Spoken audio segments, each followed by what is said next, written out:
And machine learning fairness corrects the algorithmic unfairness and makes it adjust for reality and produces results that reflect the reality that should be, according to them, right, rather than the reality that is. So I call this a kind of algorithmic affirmative action PC policing is really what's going on.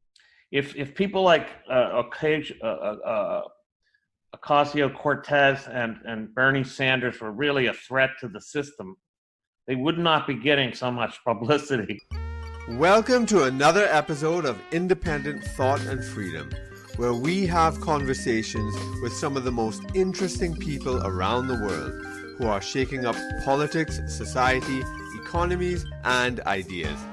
We've had some amazing guests on this program, including The Saker, Paul Craig Roberts, Sheikh Imran Hussein, E. Michael Jones, Cynthia McKinney, and more.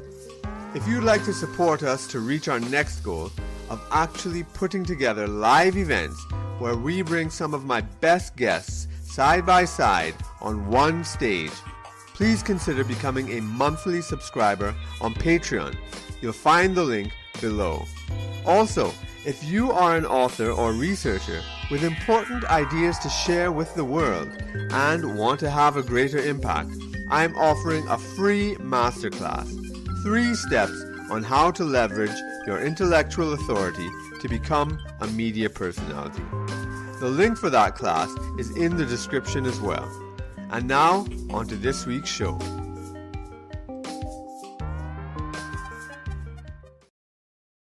Welcome to Independent Thought and Freedom. The internet has changed. When it started, it explicitly had the values of libertarianism and free thinking. It was dedicated to the free flow of information. Then something happened.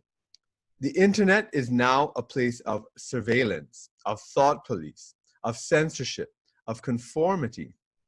How and why did this change occur? I'm pleased to have today my friend, Michael Rectenwald, author of a new book called The Google Archipelago, The Digital Gulag and the Simulation of Freedom. Welcome back, Michael. Hi, Kirk. Thanks for having me. Good. So how's your book promotion going? It's going pretty well. I'm getting a lot of press and had a big story in the Epoch Times and actually 2 or 3 stories in the Epoch Times and some other media. So it's doing well, but could always do better. So yeah, if your viewers want to know what's going on in terms of big digital, as I call it, and what the politics are and why, I think the book does a good job explaining it. Yeah. I mean, you've given some great interviews already. You know, I've taken a look at a couple of them. And I mean, has anything surprised you during this promotional tour? Because I see one, you know, some interviewers are genuinely surprised at the insights, you know, you've generated in the book. Yeah, I've had people just say that the book blew their mind or shook them to the core, things like that.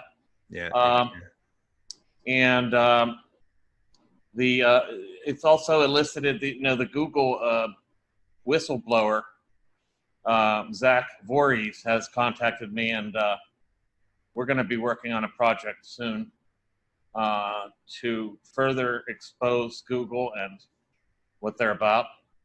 So, you know, Google Archipelago is definitely out there, and I think it's a required reading for understanding all this, but I'm going to go further with it too.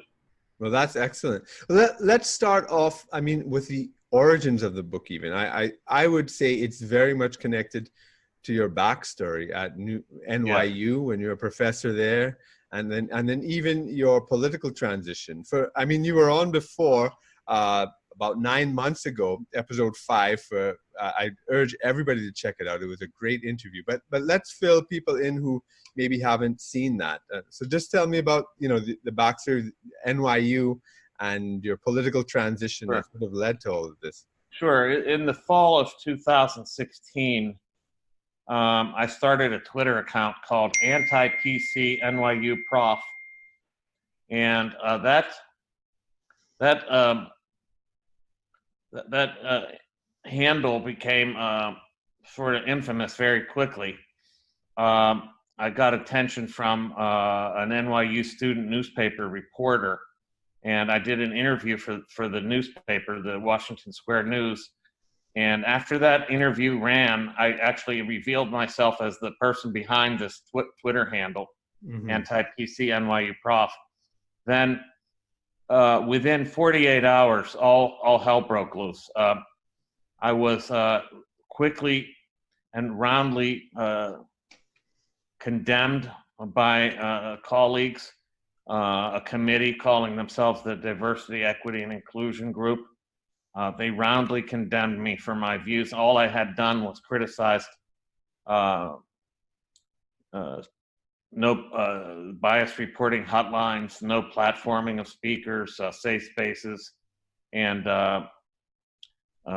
trigger warnings. And for that, just for that, I was condemned, called morally reprobate, and things like that. And then also within 48 hours of that interview appearing, I was put on a paid leave of absence. Right. And the suggestion was that I needed it for my mental health. And they sort of suggested it, I must be crazy for criticizing social justice and the university policies and so forth. Yeah. And then the story was picked up real quickly by the New York Post, and after that it just went viral. Right.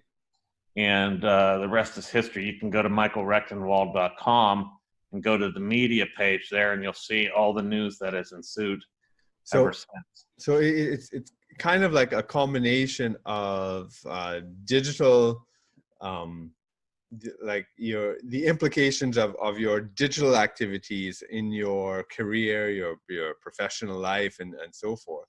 Now, you were a communist first, right? Were you a member of the Communist Party?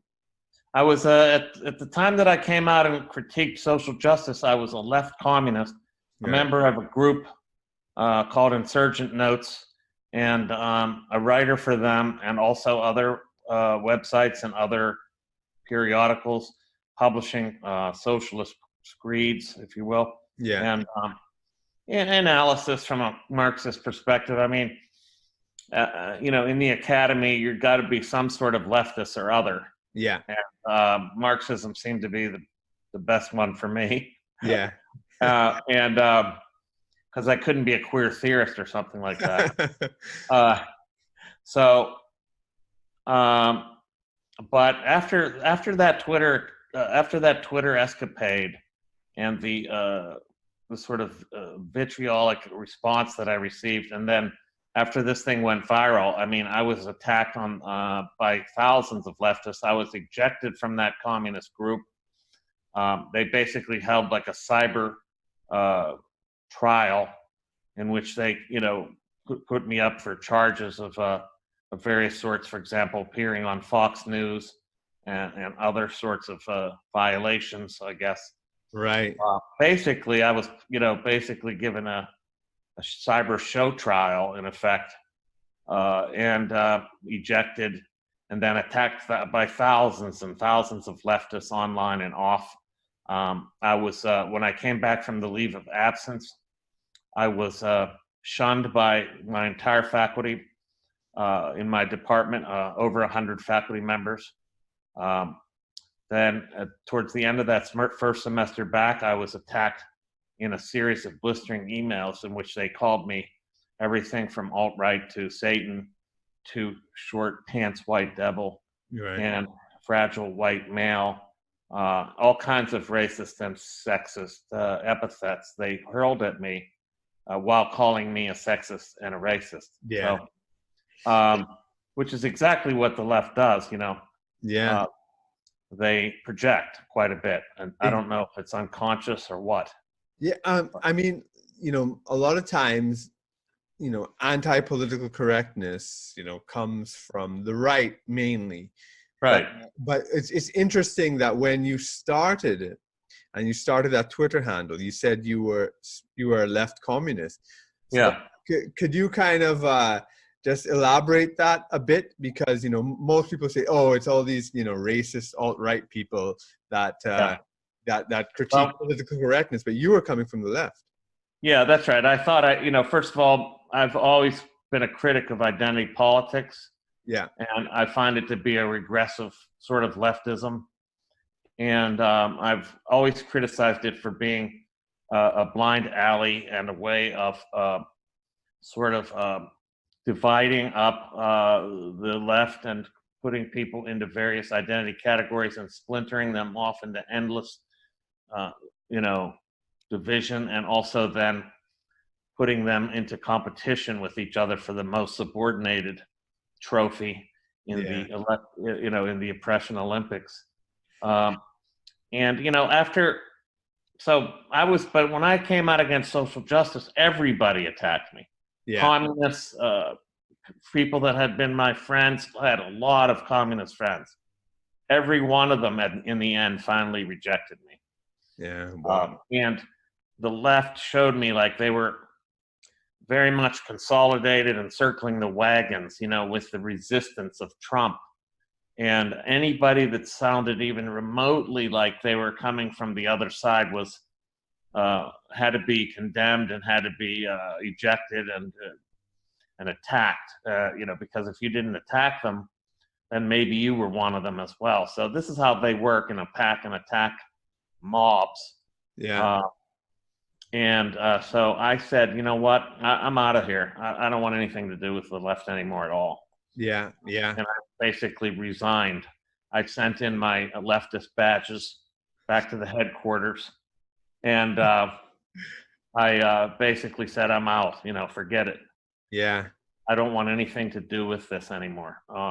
Then, I just started developing a whole different politics, and I just started to reject, mass politics basically altogether.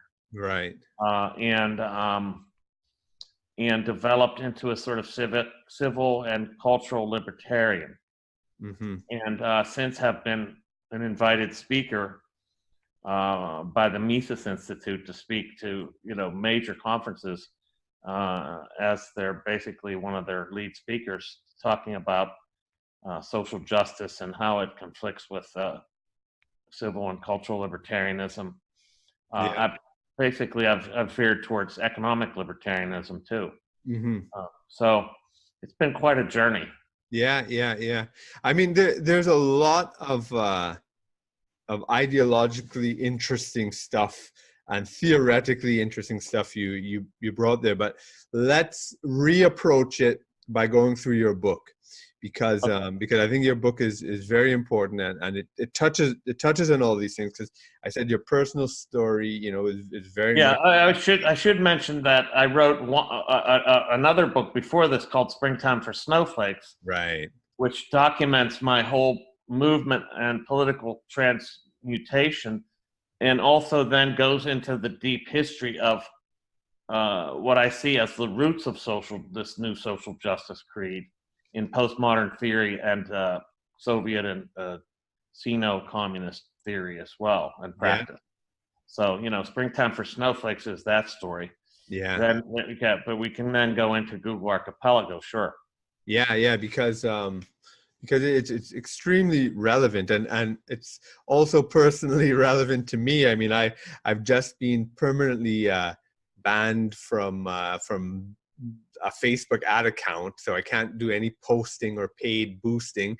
I've been banned several times on Facebook, 30-day bans and all that. And my YouTube channel, I was banned for a while, and then it was lifted, and I'm definitely shadow banned, and so all this stuff is definitely going on.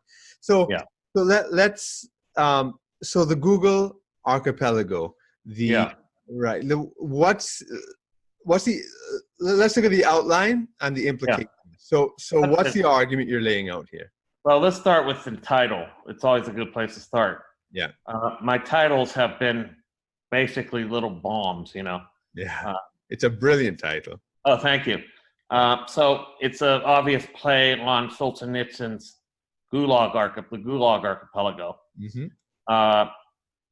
And The idea here is that, like the Soviet Gulag system, the Google Archipelago, for which Google stands as an emblem for all of big digital, Google Archipelago is a kind of digital gulagging that I see being, intensified, expanded, and basically metastasizing more and more broadly and penetrating more and more deeply by the day or by the minute, really.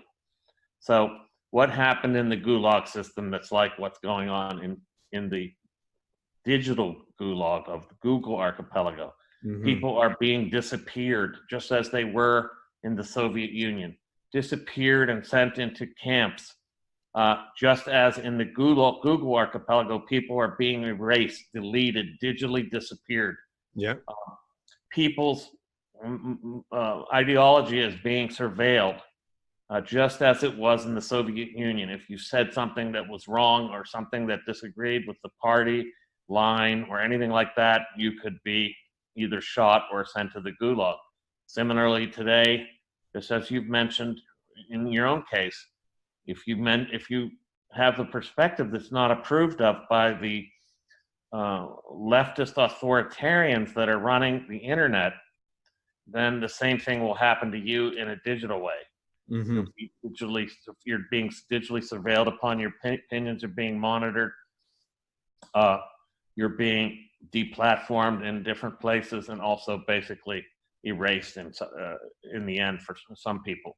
For example, you saw the 4 major so-called alt-right or right-wing people that were deplatformed from Facebook: Milo Yiannopoulos, Alex Jones, Laura Loomer, and one other. Farrakhan.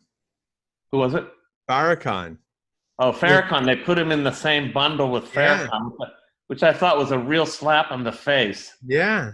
To them, because there isn't a racist, sexist, or homophobe or alt-right person among these people, yet they were accused of hate. Yeah. Of being leaders of a hate organization. Yeah. And Farrakhan is not alt-right in any way, shape, or form. No, he's not alt-right, but he is the leader of a hate group, right? In his case, he is very, very much an anti-Semite. But these other people have not exhibited anything to that extent. Yeah, and in fact, Laura Loomer, but I don't know about the case of Milo. Sometimes he says yes, sometimes no. Well, but Milo is just a joker. I mean, he's a comedian, Yeah. A comedian who's been silenced and, as you see, digitally erased and disappeared. But Laura Loomer is Jewish. You know what I mean? Yeah, that's right. And Milo has said he is, but I'm not exactly sure about. Right, I'm not sure about that either. Yeah. But he's definitely gay, and he's married to a black man. Yeah, exactly. So he's, certainly can't be a homophobic, and if he's racist, he's a strange one. Yeah. Which he's always joked about. He says he's been called racist, sexist, misogynist, anti-Semitic, and so forth, and Islamophobic, and he'll say jokingly, the only one true is Islamophobic. Yeah. So I don't even know what to make of that. It's just yeah. I know it. But so the thing is that so we have this phenomenon here, and what you're doing is not only talking about internet censorship. That's right. But you're also talking about you're kind of taking the postmodern, a kind of Baudrillardian idea about simulation. That's right. And the simulation. I take the notion of the simulacrum of Jean Baudrillard, whose book Simulations was about how basically postmodern life was like a production of simulations, right? Yeah. And that we're not living in the quote unquote real anymore. Yeah. And in fact, I'm arguing in the book that the digital giants are producing or attempting to produce similarly a simulation, which they then try to fob off on us as reality. Yeah. And I'm saying that, forget about fake news. That's minor compared to fake reality. Yeah. Yeah. And fake reality is what's trying to be pawned off on us. Mm-hmm. It's not just a fake news; it's a fake reality about which fake news is then generated. Yeah.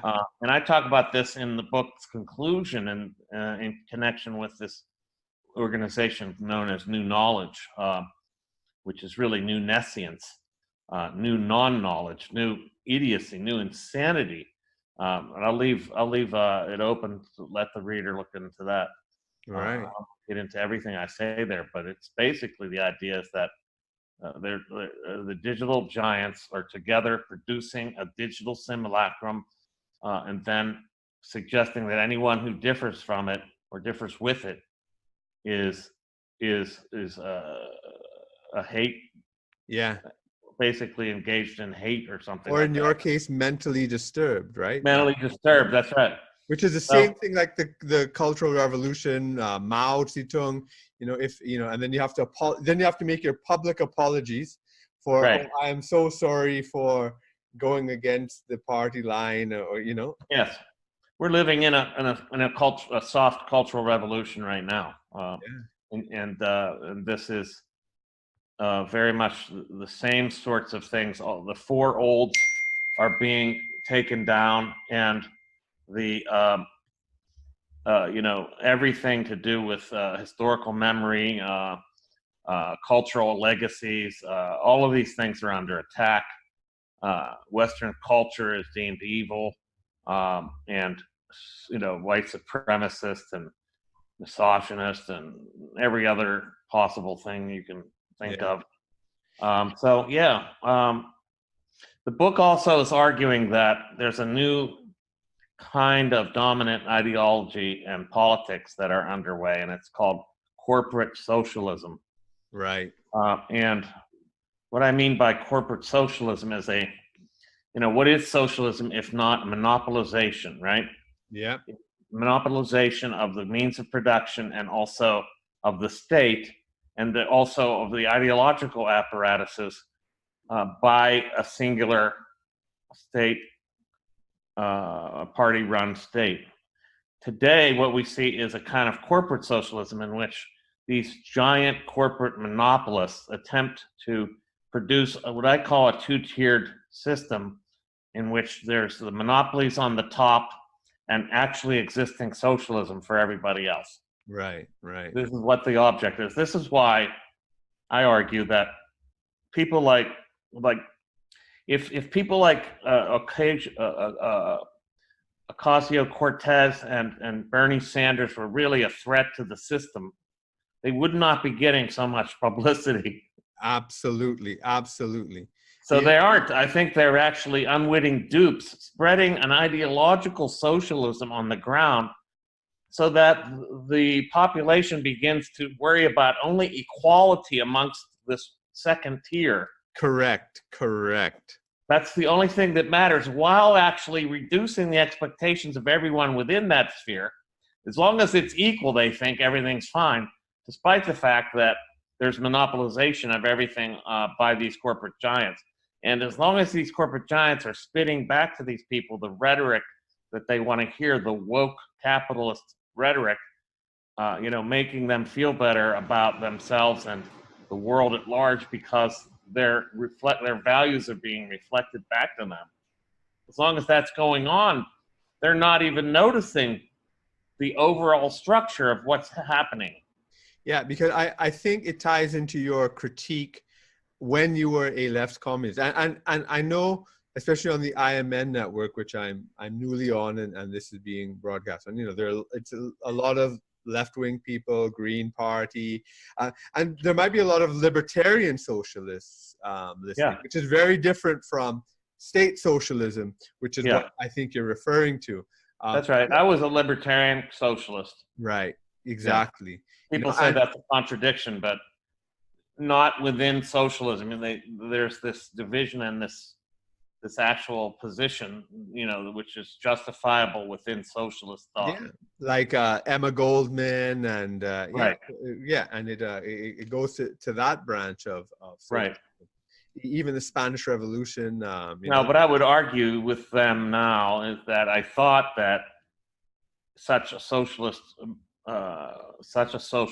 could elude the statism of what became of the Soviet Union and China and so on and so forth. But I don't believe that anymore. I don't think it can elude that statism. It definitely depends upon it, and it really can't. There is no withering away of the state. In fact, it has to actually become fortified and extended and magnified, and it can't ever wither away to maintain socialism. Socialism has to be maintained by force. Right. I know. I mean, when you were talking about as a left communist, you were anti-PC and against identity politics. I think I've heard other progressives, justify it from their perspective, and I think it's it might have been Brendan O'Neill from Spiked, or it could be someone else. And you talk about, you can talk about every single identity except class, right? So basically that's so you're leaving, so people worship Steve Jobs and Apple. Right. It's really ridiculous. I mean, but it's interesting because the same sort of contradiction, I would argue, actually exists within socialism, state socialism.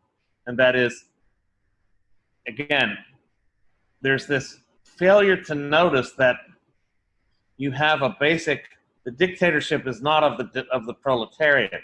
The dictatorship is always of the state leaders, and in the case of the Soviet Union and China, it's the party which dictates everything, and which has its own elite, which is an elite, which is a ruling class, which is an exploitative class, which is all of the things that socialism is supposed to eradicate, but never can or never does, and in fact, strangely intensifies.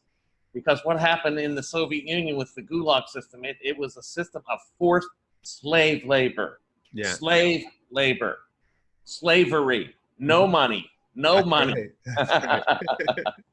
wages. Okay, so not wage slavery, but real slavery.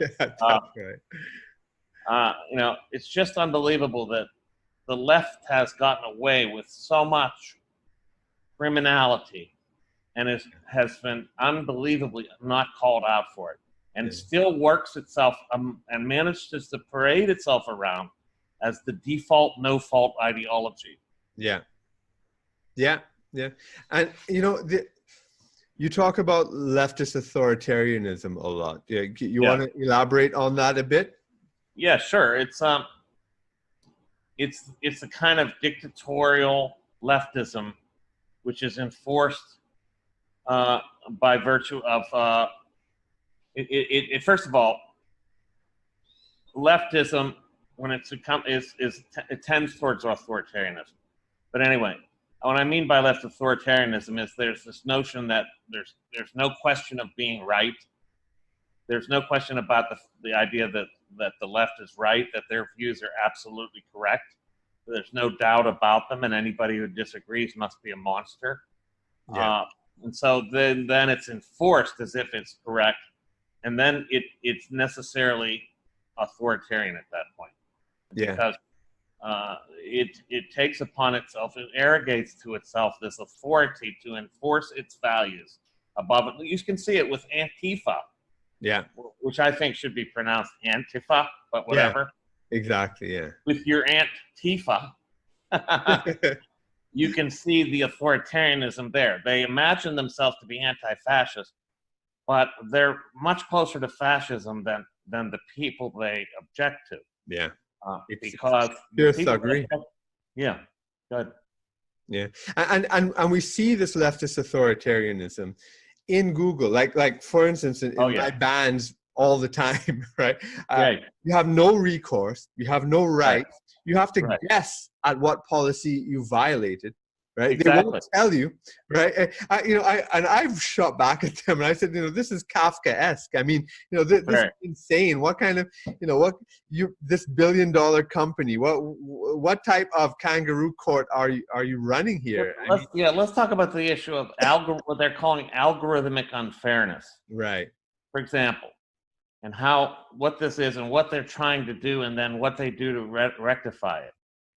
Okay, algorithmic unfairness in their term is really the way algorithms would give results that would be unfair from their standpoint, according to their ethos. Right. That is, if you search, for example, for American CEOs, and it gives you back a disproportionate number of men as the CEOs of corporations, even if that's the fair sampling of reality. White men on top of that. Yeah. What's that? I What said was that? white men on top of that. Even worse. That's what they're calling with machine learning fairness. And machine learning fairness corrects the algorithmic unfairness and makes it adjust for reality and produces results that reflect the reality that should be, according to them, Right. rather than the reality that is. So I call this a kind of algorithmic affirmative action PC policing is really what's going on. Yeah. And they're doing this on and on. So it's really like creating a simulated reality, like what you're talking that's exactly right. It's a simulation that they're trying to produce, and they say that they intervene, and this was revealed in the documents that were exposed by Zach Voorhees and Project Veritas, and they show that they admit straight up that they are trying to make a better world according to their values, and they have no bones about actually producing results that are more like the world as it should be, according to them, than the world as it is. Yeah, and it's like the movie The Matrix, like yes. Actually, it's like the precursor that Agent Smith was telling, what's his name, Neo, because he was saying how, so it's like now they're building this Matrix world, and I remember Agent Smith telling Neo that we built a perfect world for you guys, but you hated it, so we had to build this this imperfect. But right now, these idiots are in the process of building their so-called perfect world. They're trying to produce a matrix that is perfect according to their values. That's right. And then they're trying to shove it down our throats as reality. And if we reject it, we're disappeared. Yeah. I mean, then they have blacklists, Yeah. They have blacklists where they blacklist certain sites from showing up in news feeds, and they're also relegated. There's a ranking system for search results that are supposed to be based on certain criteria that are fixed and effectively neutral. How many sites link to it? How many hits does it get? Et cetera, et cetera. This is the ranking. Well, they have altered that ranking using superimposed algorithmic adjustments. To delete, first of all, they have blacklists that delete certain websites from ever showing up. They have fake news sorting, which is disproportionately by a long shot biased against right-leaning or non-leftist sites, and on and on and on. They just, and YouTube, for example, has similar adjustments they make. Yeah, because even if you type in my name and the title of the podcast, my podcast won't show up, but mirrors and other things, So thankfully, this is going to be on the IMN network instead of my own channel. But if my own channel so my name, the title of this podcast, my podcast won't show up, but the mirrors will. It's amazing. Wow, that's bizarre. Yeah, I mean, it's really because you've been they're trying to digitally erase you and treat you as fake news. Yeah. And meanwhile, you're not even purveying news; you're purveying editorial content. That's right. That's right. They don't care. For example, YouTube. When a Slate reporter went on to YouTube and tried to find videos about abortion, the predominant top videos were anti-abortion or pro-life. This reporter complained to YouTube, i.e. Alphabet, i.e. Google, and within a weekend, this was rectified by virtue of putting that search on a particular file that adjusts for the search results, such that pro-life or anti-abortion searches were now, debunked and put much lower in the search, and the top 10 now are pro-abortion. Are you familiar with the story of Tay AI and some of the Google, the artificial intelligence bot they had on Twitter? I don't know about that, actually. What basically, so they had this experiment, I think like 2012, 2014, something like that. And on Twitter, where they had this bot that was going to learn by interacting with people and supposed to be like, one of the definitions people had of artificial intelligence is that if you had a conversation and you couldn't tell if it was a real person. Yeah, right. The Turing test. Yeah. Yeah. Right. So it was going to be something like that. And what this computer came back with, I don't know if a lot of 4chan trolls were like screwing around with it, but coming up with stuff that, they were, saying we're racist. And then they had to just shut the thing down in like 24 hours. They got this bot to spew things that were just totally, anti-PC and, and in the hip language of the alt-right and stuff. It's my God. actually quite funny. That's hilarious. So it started learning the language and the vocabulary and the perspective of the enemy for Google. That's right.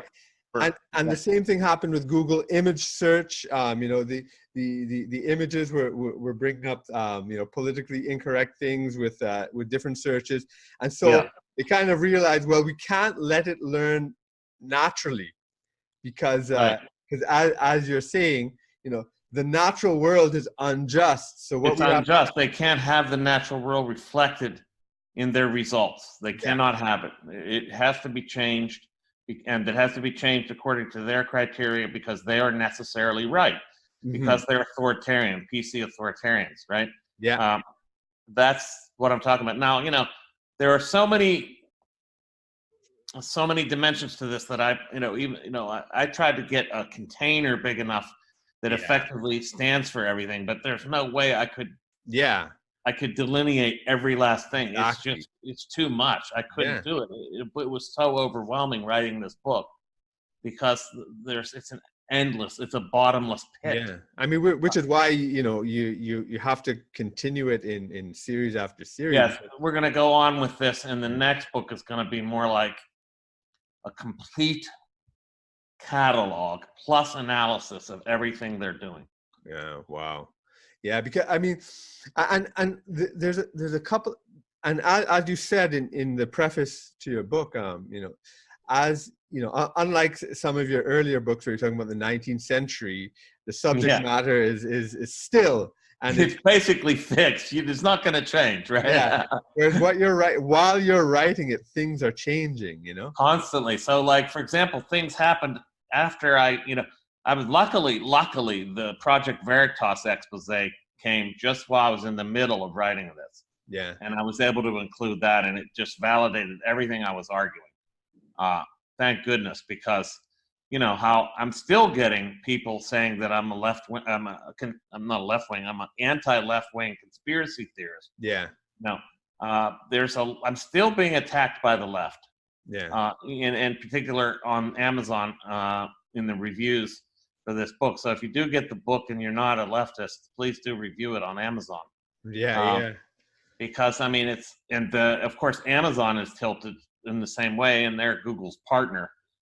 I mean, for example, if you type in the letter A in a Google search, the first, before you even fill it out, you get a completion of the word to Amazon. So why is that? There's certainly more things that begin with the letter A than Amazon, but it is the first thing that's auto-filled by the Google algorithms. And what's amazing is that there was a recent Economist article, and Andrew Yang has been on this campaign too, that about big data, and data is now more valuable than oil, right? So these companies that harvest our data, are now, they are now the richest companies, in the world. They are more valuable than the oil companies. Google. And the means by which they have acquired the data is dubious. Despite all the disclaimers and agreements that you sign to go on different social media platforms, there's still something surreptitious about the way that data is collected. Yeah. And the way it's used and whose property it is. And whose property it is, Yeah. my own data about me is not my property, Yeah. And I thought, something was up when Google started with Google Books. I thought, this is great. I can now look at these 19th century texts without going to England, where I was having to go. Excuse me, the United Kingdom. Sorry. We must erase the word England from. Yeah. Well, with Scotland going and maybe Northern Ireland, who knows? We have no choice. So, with the, I thought, this is great. But on the other hand, I thought, but who owns this? And they were putting their name on everything, Yeah. And then, it's scary because now you have digital text, dominating, and then question about the originals underneath becomes an issue. Yeah. Whether they're there, whether they have been digitally changed is a question, I think, and whether, in fact, there is a ton of digital, there's a digital bias as to what gets sized in the first place. So we're getting, again, that world reflected to us that as the Google Archipelago principles would have it. Yeah, it's really amazing because I'm sorry. All right. I don't know. I can't figure out how to get this off. Sorry about that. Yeah, you're old enough, obviously, to remember when the internet started, and it was a libertarian space. That's right. The whole ethos was cyberpunk kind of, anti. Perry Barlow was one of the main, theorists of the internet and what it was supposed to be. This free, non-proprietarian and totally libertarian, free expression,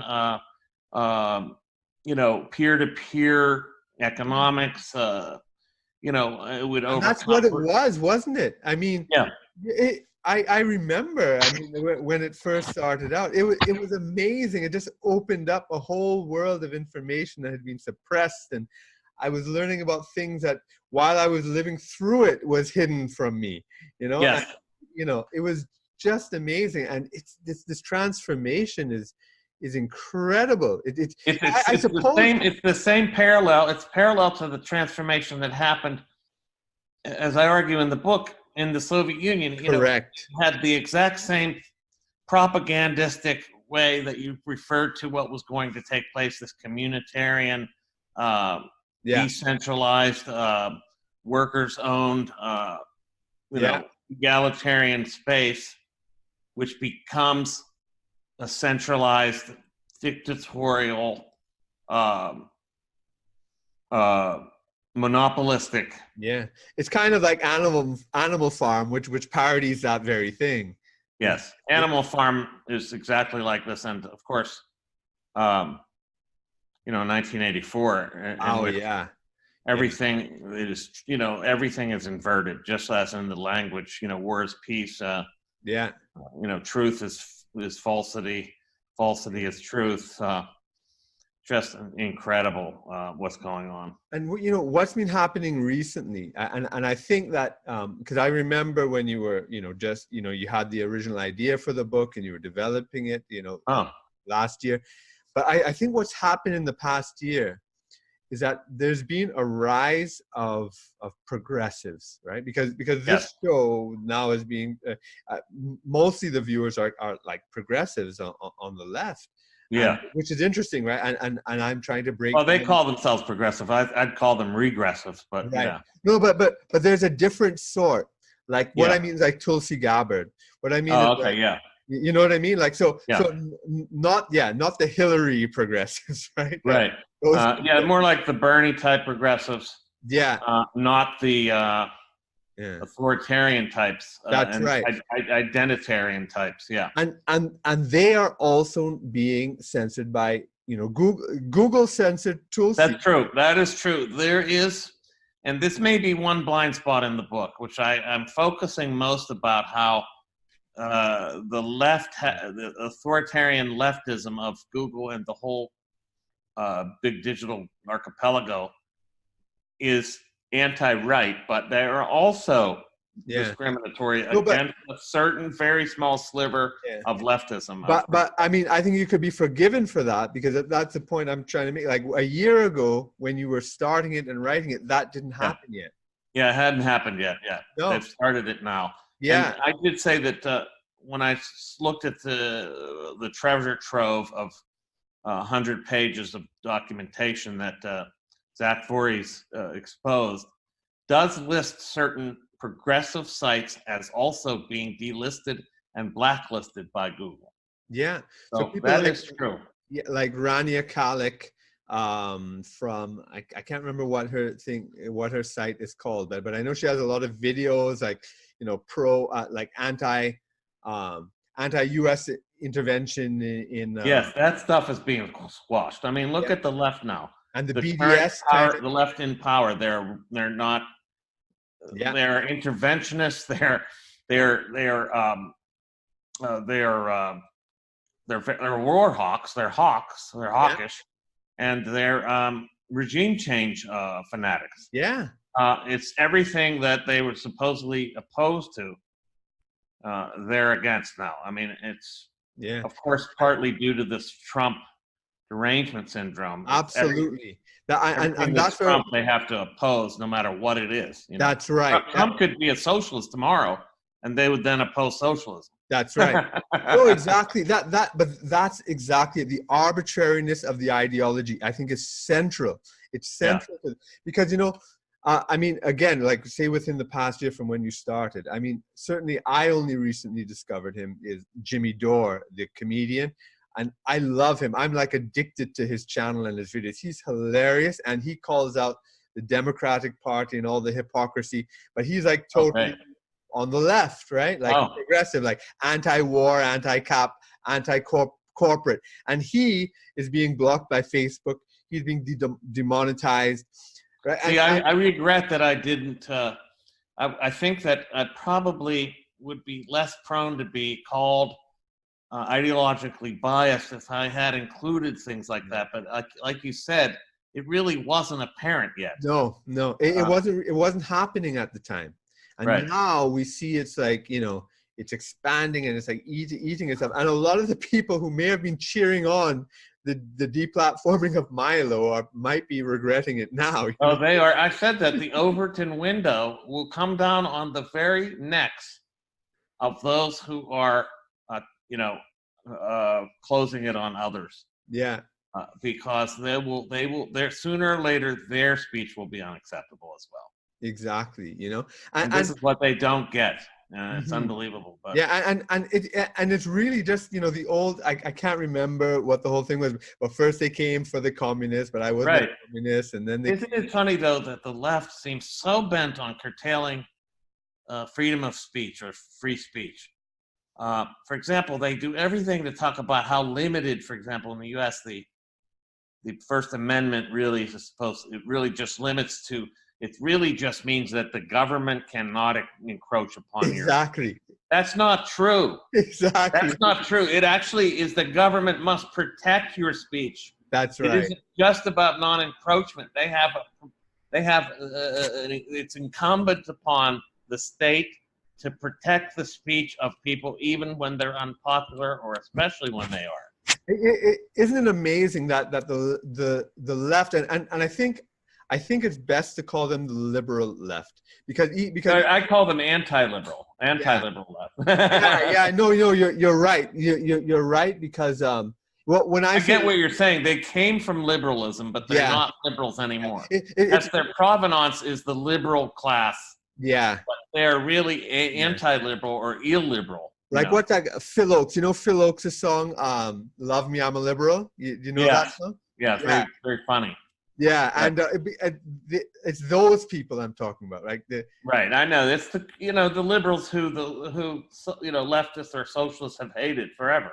Yeah, that's right. As more dangerous and pernicious than the right, and I always said that too. Yeah, I always said that as a communist, that they were really worse. That's because right. They're hypocrites. For one, they're hypocrites. And, they are disguising their domination under the cloak of egalitarianism and under the cloak of, under the cloak of a fake progressivism, Yeah. Of niceness and all this Right. sort of stuff. Yeah.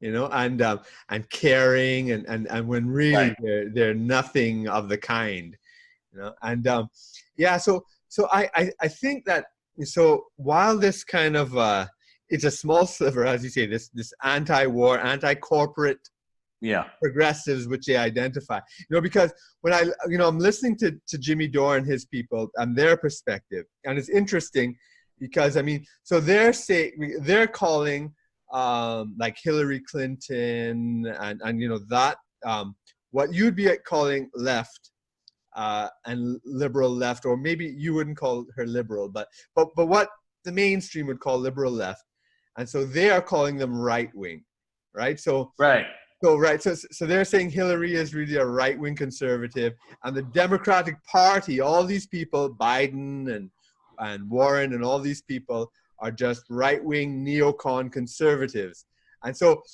there's a real difficulty of the terminology with what's going on today, and it's an issue I've been sort of exploring with Cynthia McKinney, with these same IMN network people, this whole left and right, and I'm not sure what I think we have to discover the right terminology for it, because I've been calling them the illiberal left. I think that the main movement today is corporate socialism. That's right. You see, that there is so important, because you see, like, even when you look at Jimmy Dore and these guys, right, and they're saying all this is right wing, and they will not say so. You see, the corporate thing is key. I think that is key. So you have anti-corporate people on the right, and people on the left don't understand that. They don't get that either. They don't get it. Because the right, the anti-corporatists on the right, they see corporations as leftists in general, because they're collectivist, altogether. Right. It's a kind of collectivism which is to the right is a left phenomenon, right? Yeah. It's not about individuals. It's about this kind of this kind of a colluding of a kind of, and I'm going to use the word, I don't care if I'll cabal. Yeah. I know that's a verboten term now from the illiberal PC authoritarians. You can't use the word cabal or you're a racist, or I'm sorry, anti-Semite.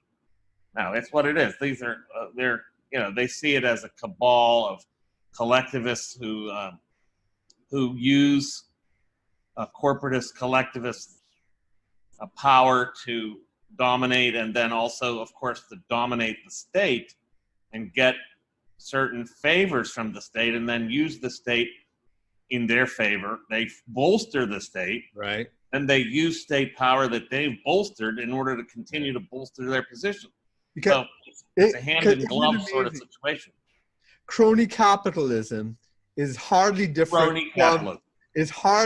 from state socialism. Right? It's very similar. Yeah. It's the same. It's just who is in charge. That's right. I mean, Anthony Sutton put this so well in his book about the Russian Revolution. He said that basically corporate socialists and state socialists differ only in the people who are wielding the power. Exactly. It's the same setup. It's just a different group. That's right. And he shows how, in fact, the Soviet Union, the revolution, and the early Soviet Union was funded by these corporate monopolists. That's right.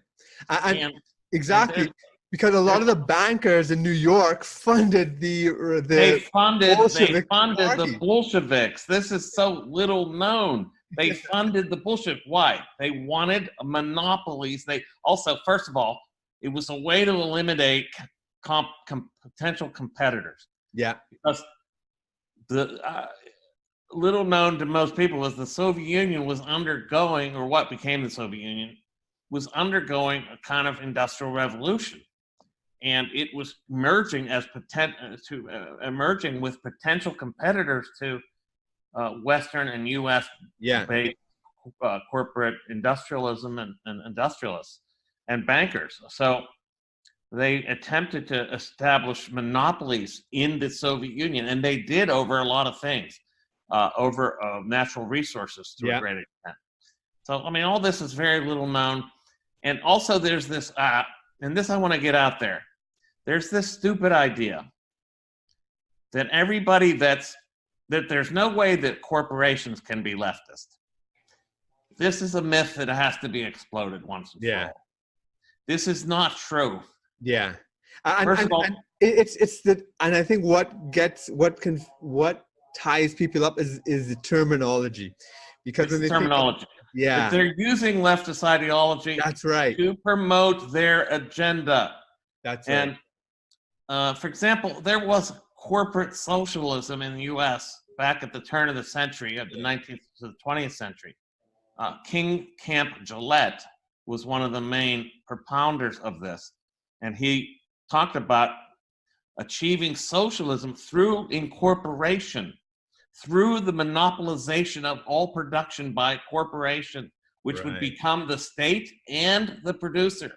What is that like? What does that sound like? Exactly. They own all production and they control the state. Wow, what does that sound familiar to? It sounds familiar to the Soviet Union and China. Yeah. You know what I think? What might be a better term that could unite the dissident right and the dissident left? Something like collectivist authoritarianism. Yeah, that could be right. Collectivism is the key. Collectivism and authoritarianism together, because there's a type of collectivism that the left, that could be free, which is like a left socialism. So could be, you know, theoretically anyway. Yeah, exactly. That's right. It's theoretical, but so they're wedded to the idea, and I understand that, because when I was younger, I was very much on that side of the left. I mean, even today, to this point, even so-called anti-Soviet communists, like who call anybody that was a Stalinist a tanky and all that. Yeah. Even they apologize for the criminality of the Soviet Union. And they deny all of the criminality, the horrendous casualties of the famines, state-induced famines, and political imprisonment and murder, and on and on and on. I mean, they deny the numbers. They make these specious comparisons to colonialism, as if colonialism is tied to anything, any system at all. It's not. It's just. Colonialism isn't necessarily tied to any system, and as you saw, the Soviet Union was colonialist as well. Yeah, that's where they got the term tankies from, because they took their tanks and they rolled them into Czechoslovakia and they took over through force. Right. I mean, there's nothing particularly colonialist necessarily about capitalism or socialism. It depends on what they actually do. And it's so frustrating that even amongst the libertarian left, they oftentimes apologize for and deny and try to deflect, and also the crimes of communism and so forth. Yeah, they're very much trying to cover for, and because they feel it will undermine their own commitment to. That's right. I mean, that it would undermine their own commitments, and it would go along with the right argument that, in fact, every time socialism has been adopted anywhere, anytime, any country, I think it's one of the distortions of tribalist thinking. So that but that's right. These are your tribesmen, so you can't condemn them. That's right. And in looking at the parallels of the New York bankers funding the Bolsheviks, it's like George Soros funding Antifa. He's funding Antifa. He's funding all kinds Rebellion. of stuff. Wall Street is funding Extinction Rebellion. right? So Yes. the whole climate change thing is being funded by all these bankers because they want the carbon tax. It's going They to want be the carbon tax and they want boom. control over the population. That's right, you know. And so on the one hand, you have that, how crony capitalism and state socialism are virtually indistinguishable. Yes. And then you know, so you also you know, you're speaking at places like the von Mises Institute and stuff like that. Yes. Again, a lot of people on the left don't necessarily understand, but They don't get it. that vision of capitalism that the von Mises Institute had, which is people, you know, being free, having their own property, not being dominated by the state, anti-war, right. And being anti-monopolists, you know. That's right.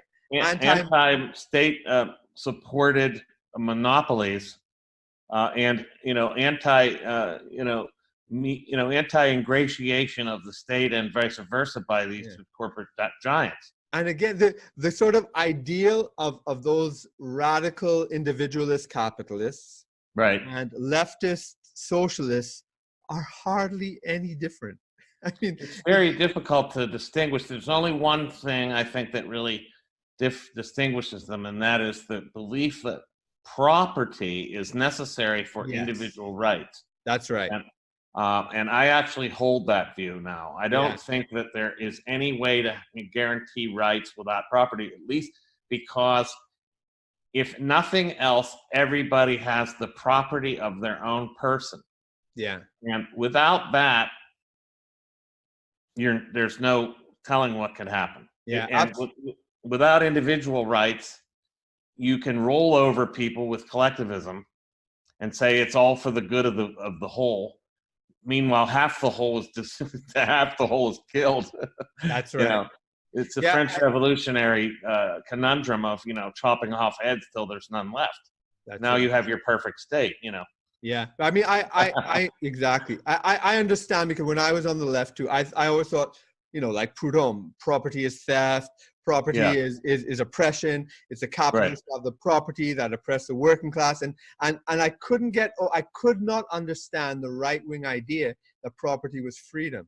It's really and then you're taught, as a leftist, you're taught that any argument with this is just an ideology being spread by capitalists, and anybody that believes this is just duped by capitalist ideological indoctrination, which is not true. Especially in my case, I didn't come to this through capitalist ideology. I came to it through my own thinking and my own discovery and my own development, you know, and the development of my thought. It's not like I came to this because somebody was paying me. I'm not getting paid to say any of this. That's right. And now, when I came to Trinidad and became politically involved and so forth, and the political party we were forming, which is an independent thing and fighting against all the elites. Now, we were to be funded by a business that we were creating, and that was with the brainchild of my political partner. And now, all the elites were against us, the political parties, the police, the whole state apparatus. And it's only because of his ownership of private property. You know, I mean, he confronted the state. That's the only thing that kept him from being destroyed. That's right. And he confronted the state, and he would tell them, listen, if you want to enter my property and take my property, you're going to have to kill me. And I mean, it got to that kind of level, you know. But that's when I realized. That's the only thing protecting somebody like Alex Jones. You know, whatever you think of his views, it's the only thing that is protecting him from a complete obliteration. Yeah, is the fact that he has gained some wealth through his enterprises. That's right. And so I think the left needs to appreciate how property enhances freedom and is not only a tool of oppression. Because in fact, you know, I would go further and say the notion of exploitation is bullshit. Right. I mean, this idea that labor, you know, first of all, the labor theory of value is specious, to put it mildly, and for various reasons. I think it's demonstrable that some value does not inhere in the object by virtue of any amount of labor deposited in it. Yeah. Value is basically determined by what someone's willing to pay for it.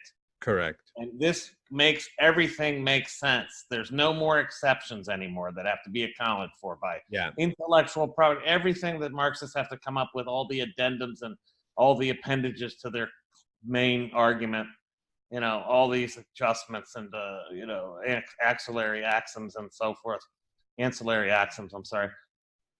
are no longer necessary when you just realize that value is what people pay for it, that price and value are indistinguishable, and that the labor theory of value is nonsense.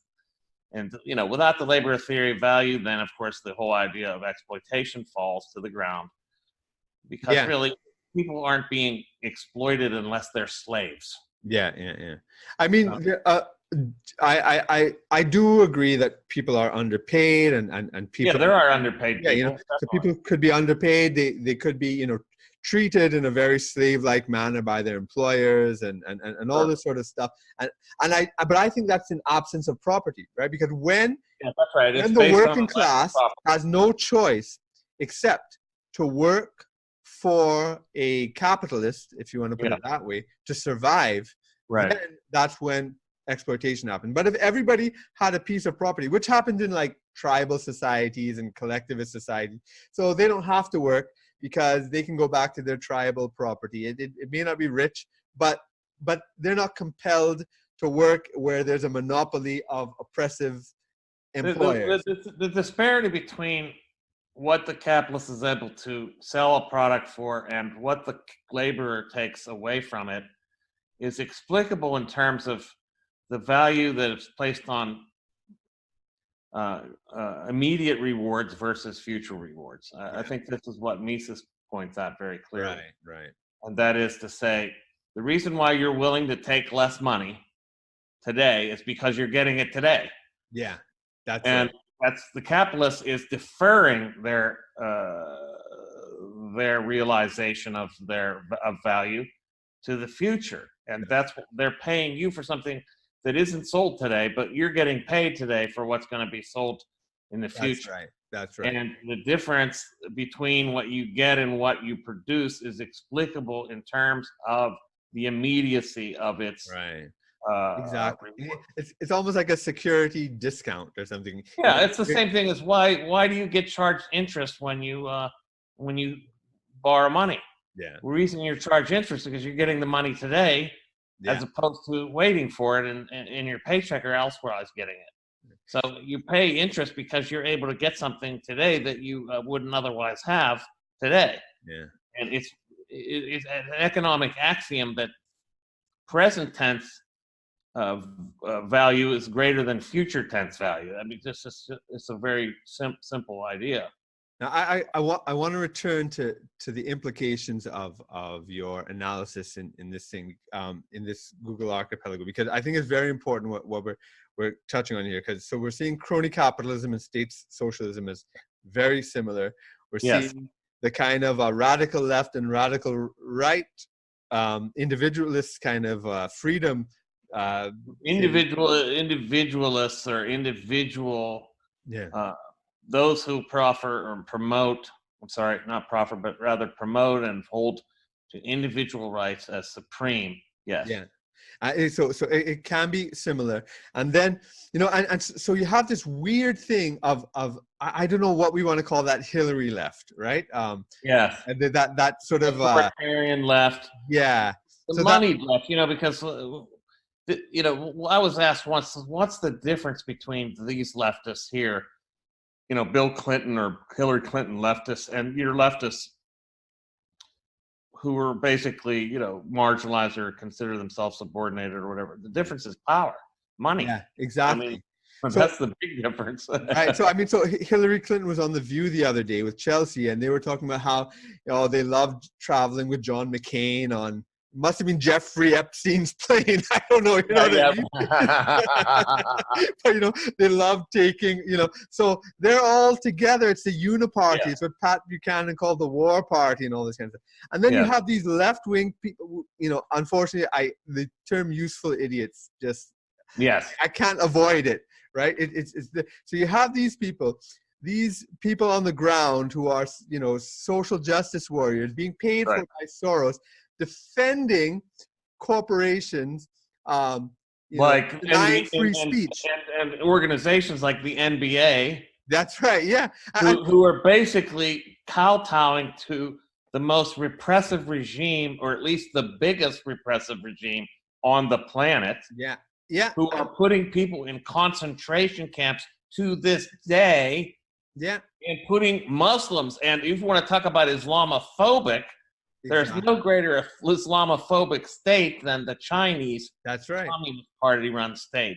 Because they're in bed with Saudi Arabia, they're in bed with China, right? So they're in bed with these people, and they're ideologically akin. They are birds of a feather.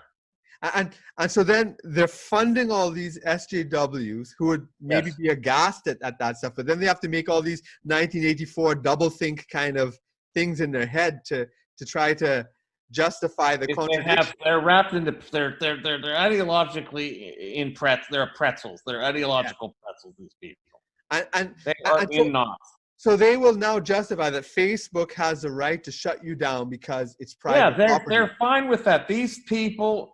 This left is just fine with deplatforming, with expunging individual rights of those who are on their opponents. Which is the exact opposite. But if they were, but it's the exact opposite of the civil rights struggle, because if they denied black people, rights to eat sandwiches on the counter. Thank you for pointing that out. They're an anti-civil rights movement. Yeah. They are anti-civil rights. Now, it's the so-called dominant whose rights they would like to remove, but they're still anti-civil rights. Correct. In effect, I mean, fundamentally, they're anti-civil rights. Yeah. And so we have this weird alignment that's being masked by our inappropriate language, I would say. But you're hitting on it in your book, right?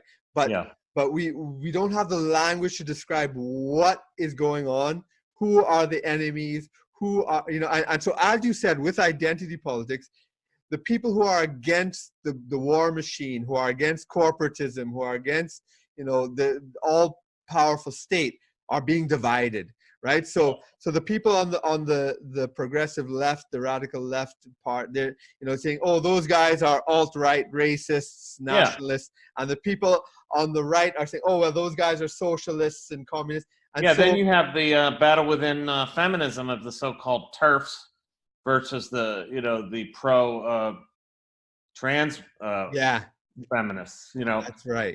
This is a very little known, by the way. Nobody on the right knows about this, okay? Apparently, is that the so-called trans-exclusionary radical feminists who object to the domination, in effect, a new form of patriarchal power in the form of transgenderism. These are people that are now getting men to take over women's spaces, women's sports, women's colleges, women's scholarships, women's everything. People with penises are running feminism. That's right. Let me say this again. People with penises are running feminism. That's right. It's insane. It's insane. And I'll tell you. Oh, yes, but the penis doesn't mean anything. That's right. Sorry. Has nothing to do with being a man. It's not connected to chromosomes. It's not connected to hormones. It's not connected to genetics and genes and evolutionary history. It's not connected to anything. It's a free-floating signifier that you cut off at will. Yes, right. Oh. Right, and the Google Archipelago that you're talking about is enforcing this. So if you say this, if I say this, then we are shut down. That's right. We are deviating from the orthodoxy, and that is enough to get you depersoned or unpersoned. Yeah, unpersoning is their main final. It's to this point. We don't know how much further it'll go. I mean, they're already using digital fences in China in smart cities, which keep dissidents or others from certain activities. They can't go outside of certain perimeters. They can't. They're using it, of course, with the Muslims there who can't move at all. In some cases, they actually put Chinese people into their homes to surveil upon them. Did you know that? Yeah. So that, to make sure they're not doing anything radical.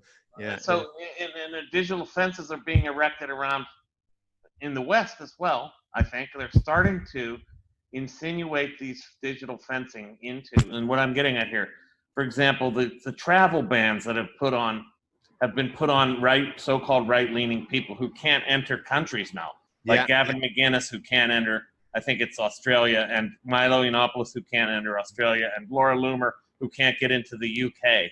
And then even like Airbnb are denying these people, so they can't even travel within the country. And banks are starting to consider, are actually starting to throw people out of their accounts, abolishing their accounts based on their political views. Yeah, and same with PayPal's been doing that for a long time. Yeah, they're doing it, of course. Right. So this is an authoritarian leftist corporatism. Yeah. This is the right word, I think. Corporate doesn't necessarily mean capitalist. It's the main issue with corporate is not the profit motive. It's the corporate nature of it. Corporate means collective. That's right. So these corporatists. That's right. There's their term. There's our term. I think so. I think so. I think that people can understand a denotation as opposed to a connotation. If people would understand that there's denotative language, usage rather. Yeah.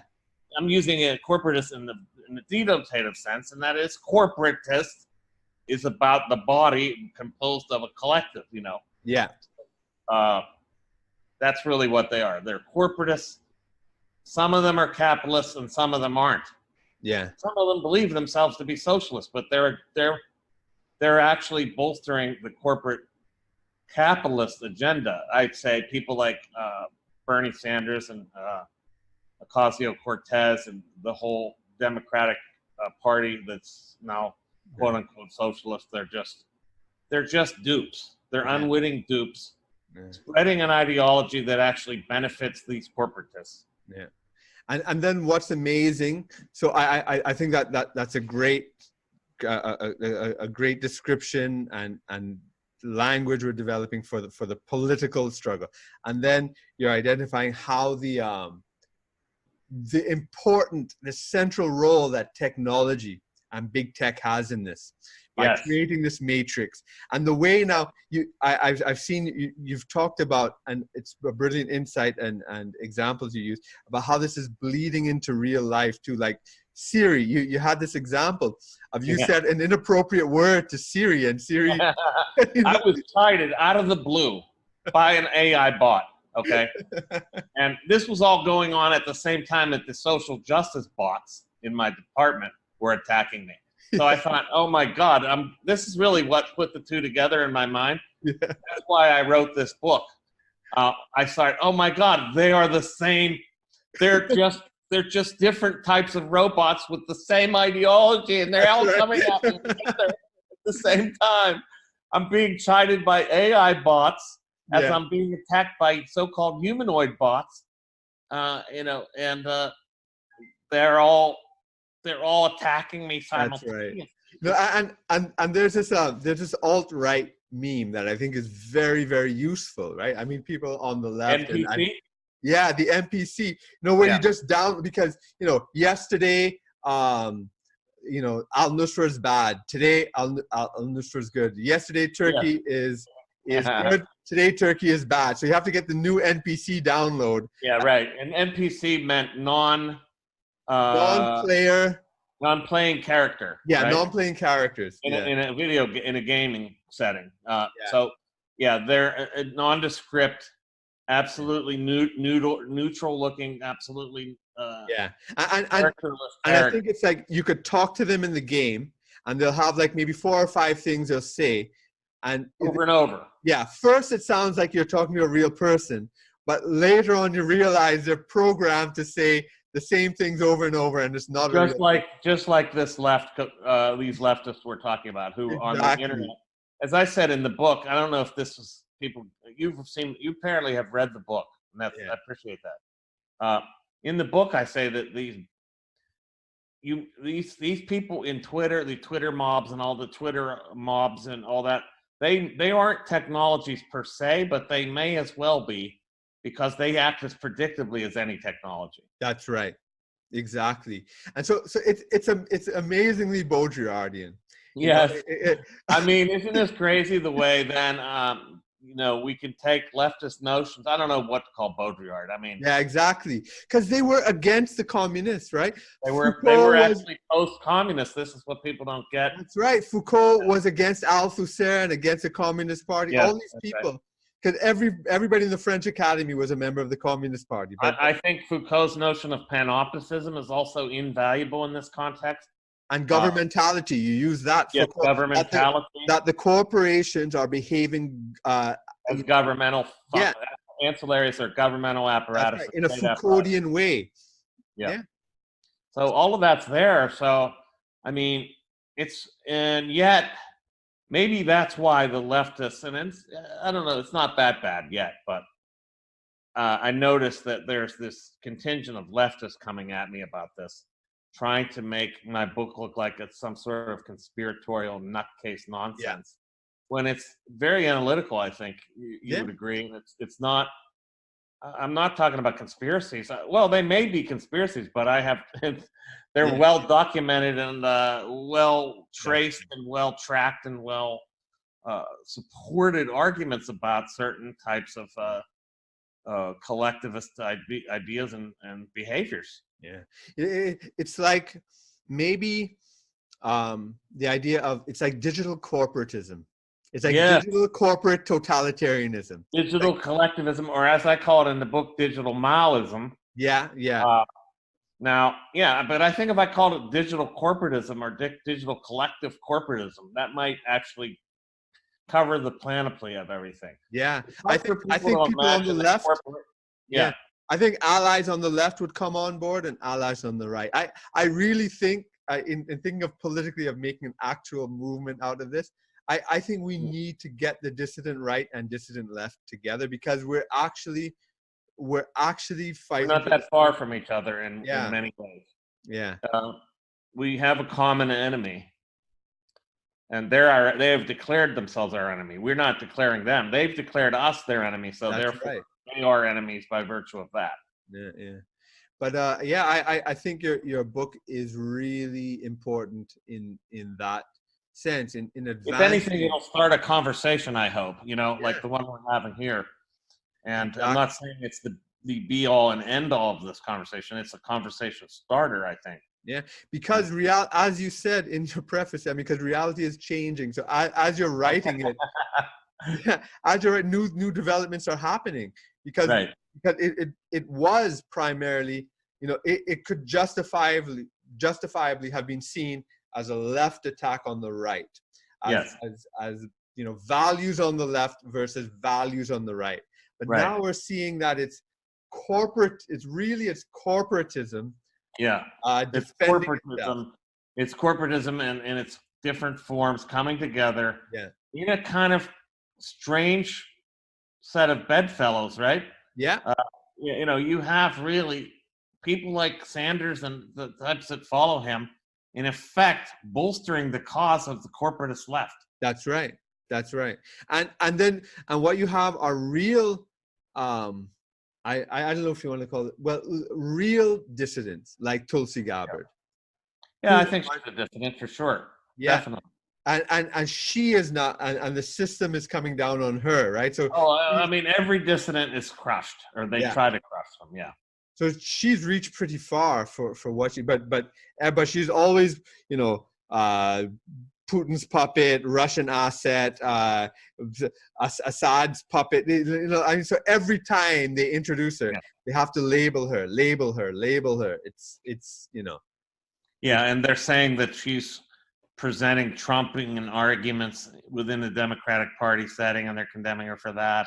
Yeah. Oh my God. Yeah. But it's okay, they're saying like she's like a Trump mole, but it's amazing how both her and Andrew Yang are getting Trump supporters along with them. So we see there's this real on the ground movement of people on the left and right who are instinctively, they understand that Trump, Tulsi, Andrew Yang, there's something common in them, that the mainstream news network, that the university, the academia, the fake news, the fake academia will say Right. that these people are opposite, but people are instinctively recognizing there's a battle that we don't have a language for yet, and that and all the identity politics and all that is separating us. All the left. Yeah. Oh, yeah. It's being used as a huge lever.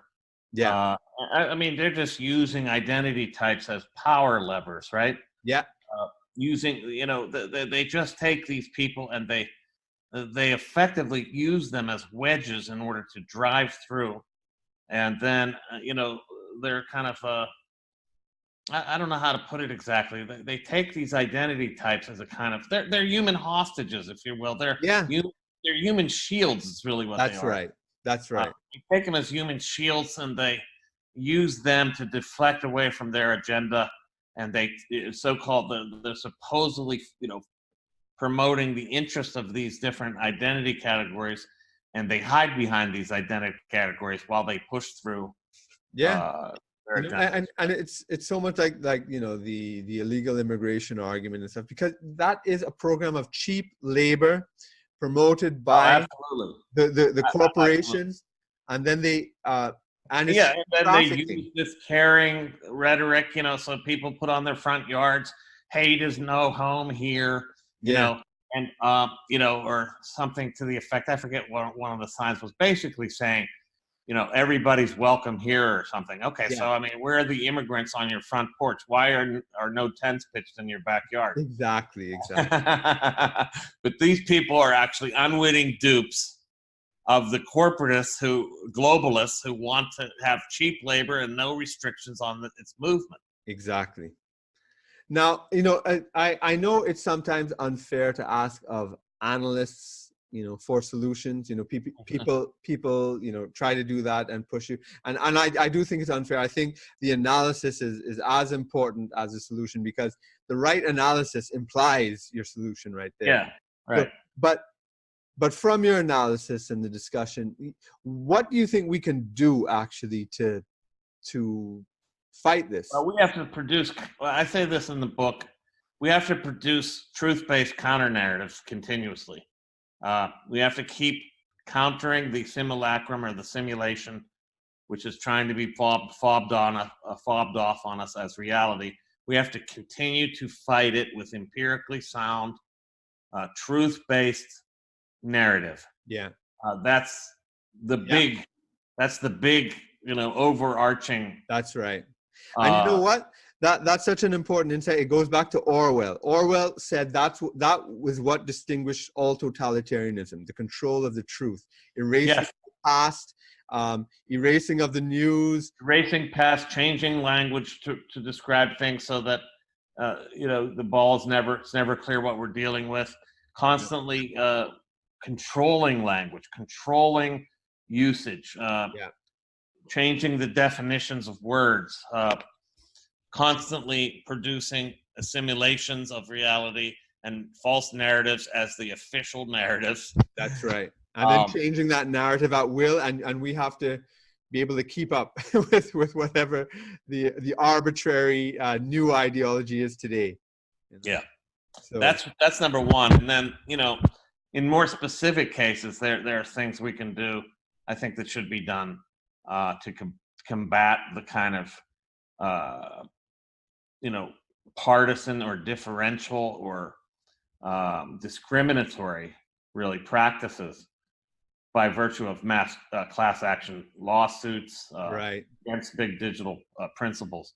I think there has to be some class action lawsuits for discrimination, and especially since it's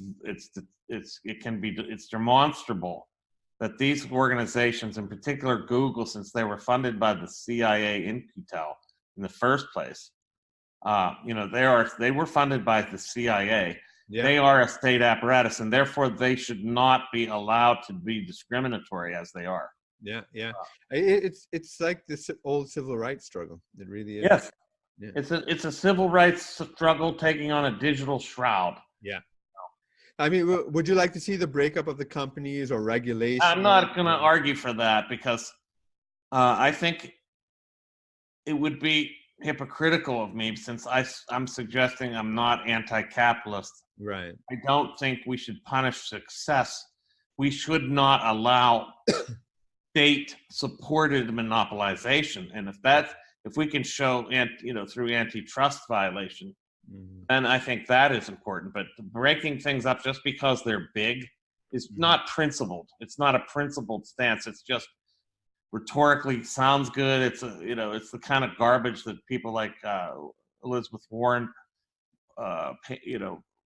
promulgate. It's garbage. The key, I think, is to have a principled stand against monopolies, against unfair advantages based on state support, state funding, and collusion between the state and these organizations, because they're serving the state's surveillance functions so well, they get preferential treatment for doing so. They're ingratiating. From a pure free market perspective, though, monopoly capitalism is the antithesis of yes, that's right. So monopoly capitalism, or dirty capitalism, as the Austrian school would refer to it. Yeah. Austrian School of Economics. It's dirty capitalism has to be combated. And then, I would say, really the true resistance is the resistance of this kind of collectivist bot behavior. Yeah. And to be truly human, we have to continue to That's right. tell the truth of the whole human, the whole human saga, rather than these kind of, plug and play rhetoric that is being used by this contingent, right? Yeah, that's very important, to be truly human. I think that's the underlying message of the kind of dystopian novels, Aldous Huxley, Brave New World, 1984. Yes, that's right. It's the curtailment of human being. Yeah, because the contradictory, imperfect human is the important thing. Yeah, absolutely. And that's why I preserve the individual as the key. The true minority is the individual. And I do believe that it sounds cliche, but everybody is absolutely unique. Yeah. Even twins, everybody, because of their experience is always different. So I believe in the absolute uniqueness of the person. Yeah. And that has to be protected. That's the true minority. And that has to be preserved above all else, because there are no rights other than that, than individual rights. And there are no humans other than individual humans. Everything else is a false abstraction produced by collectivist thinking. Absolutely.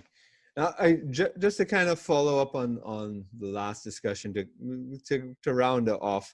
That I know we have to go, but how have you been forging ahead since you were attacked and effectively forced out of New York University, and so you've been attacked by this, by the very machine you're describing. Yeah. The very corporate machine. I'm forging ahead through my own writing, and I don't know if you're referring to like my economic status or my kind of, yeah, I mean, I know you're doing things with von Mises, right? And stuff like that. I'm trying to produce a career out of my own resources and my own writing, but it's very difficult. I'm not struggling, but I'm not in any dire situation, but I probably need to get some sort of a media job, or another academic job in a non-discriminatory university, if there's any left. Yeah. And that may have to be like a Christian university, or I don't know. I mean, there's strangely enough, the most libertarian places now are Christian universities. That's right. I mean, I would probably have more liberty at Liberty University than anywhere else. That's right. Ironically enough, because they were supposedly the old cultural authoritarians, was the religious right. Well, that's gone. I mean, that's right. Anybody that's still living under that model or belief is just out of it. I mean, and I still run across some people like that. They're wrong. Isn't there? It seems like there's a lesson there, isn't it? That like how the right was the kind of authoritarian. Yeah. And then now it's turned against the right, and the left became the authoritarian. Yeah. And now we're seeing it's turning against some people on the left. Yeah, what has to be turned against is authoritarianism itself. That's right. And not left or right, but authoritarianism, That's right. And that's what I've been trying to get across, is I never leave it open to just leftism per se. I think it's really authoritarian leftism is the enemy. That's right. So yeah, as for me, I would, if there's anybody amongst your listeners that could endow a professorship for me so that I could actually do real research without being under the gun of, politically correct torture and trammeling, do so, please. But until then, I'll just soldier on. Yeah. I sympathize with you. I know what it's like. So, but you do have, you were talking about some of your plans. You're going to be working on a sequel. Yes, I'm going to be working on a sequel with Zach Voorhees on a sequel to Google Archipelago, kind of more of a field manual as opposed to the Google Archipelago is a theoretical and also a kind of a broad analytical argument.